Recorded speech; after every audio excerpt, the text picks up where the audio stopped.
Hi there, this is Isha. Welcome back to my channel. Today we are going to start with present simple tense. But before that, let me tell you the answers of the exercises I've given you in the last class.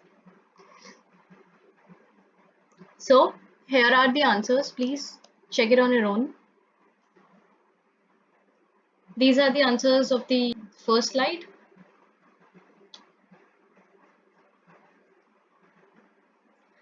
And guys, one more thing. If you want me to discuss the answers, let me know in the comment section.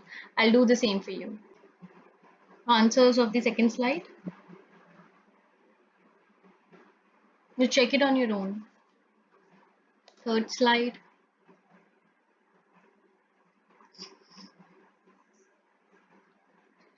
Fourth slide.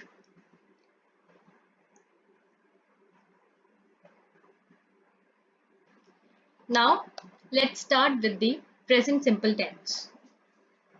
So, here we start. So, what can you see here? Alex is the name of a person who is sleeping in this picture given here. So, Alex, he is a bus driver, but right now he is asleep. See, whatever he is doing right now doesn't matter. He is a bus driver and he will always be a bus driver unless and until he stops driving the bus.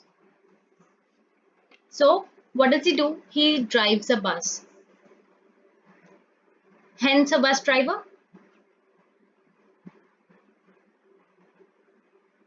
See, right now he is not driving a bus.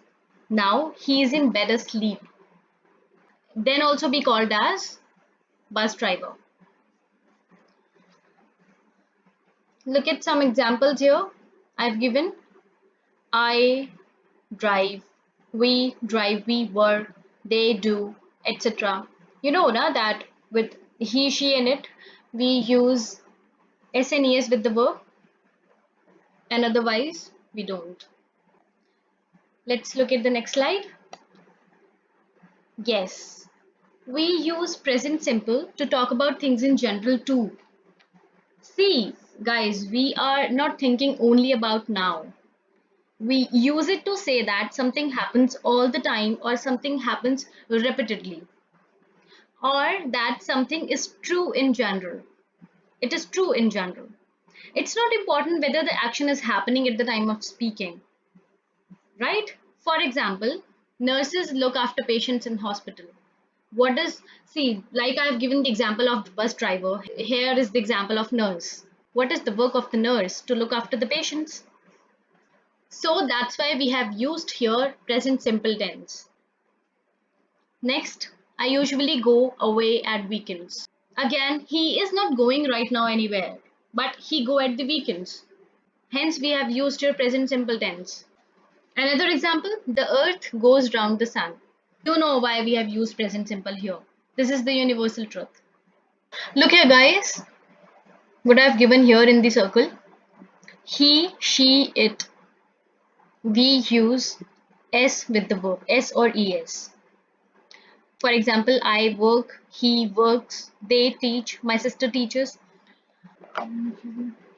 These are the very basic rules. You've easily understood it.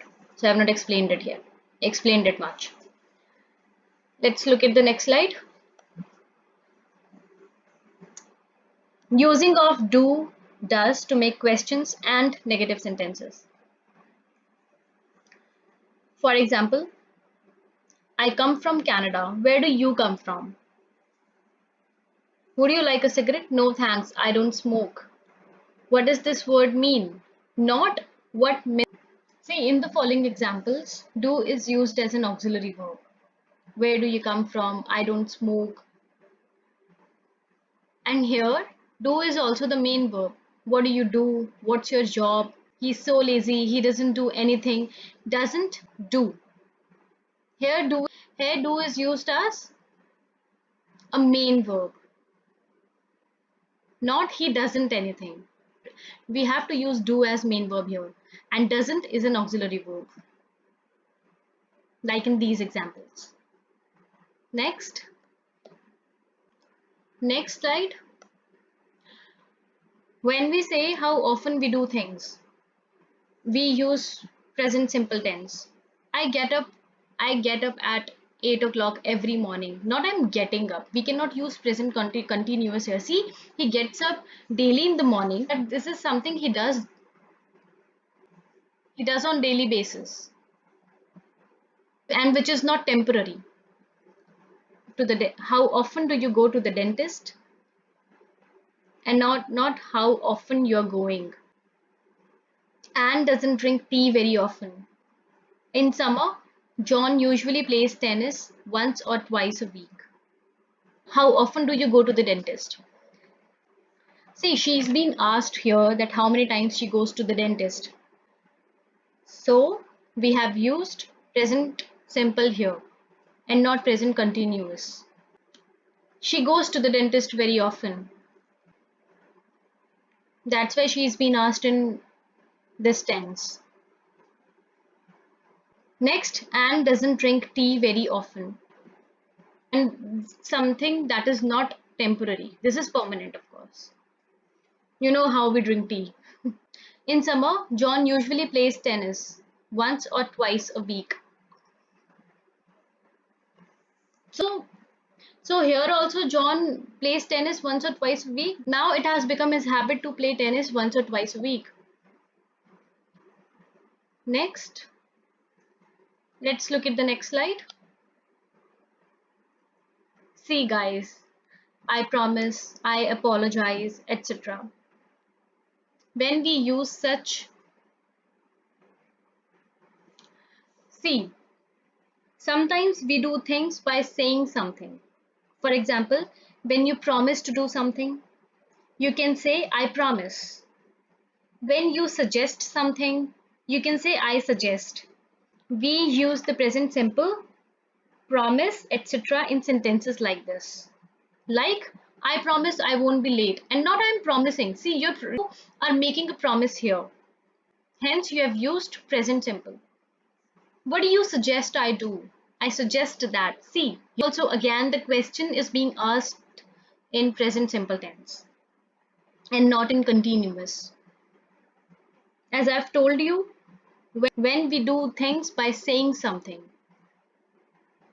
Here are the other examples. In the same way, I apologize, I advise, I insist, I agree, I refuse, etc. Got it? Next slide. Here are the exercises now. This is completed. You can perform the exercises and you can tell the answers in the comment section, or you can check the answers in the next class.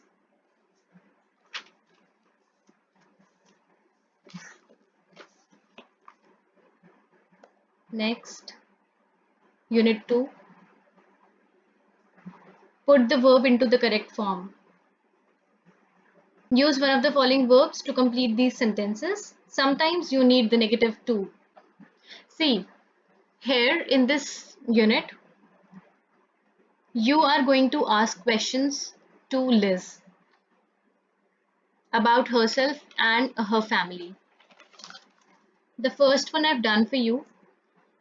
You know that Liz plays tennis. You want to know how often. So I've asked her, how often do you play tennis? Rest of the questions you have to do on your own, and answers will be given in the next class. And you can check on your answers. Next, complete using the following. This is very easy, guys. You can do it at home. Now let's do some auxiliary, some extras. Study and topic relationship. First of all, let me tell you what is it. When one word of the pair gives the branch of study and the other word gives the topic of study of that branch, then it is called study and topic relationship. For example, pathology. Diseases. It means that pathology is the study of diseases. Similarly, I have mentioned the others. The next, botany. Botany is the study of plants. Ornithology. Ornithology the scientific study of birds. Entomology, the branch of zoology concerned with the study of insects. Virology, the branch of science that deals with the study of viruses. Conchology, the scientific study or collection of shells. Craniology, the scientific study of the shape and size of the skulls of different human races. Anthropology, the study of human societies and cultures and their development. Seismology, the branch of science concerned with earthquakes and related phenomena. Cardiology, the branch of medicine that deals with diseases and abnormalities of heart. That is it for today, guys. Thank you and have a nice day. We'll meet you in the next class.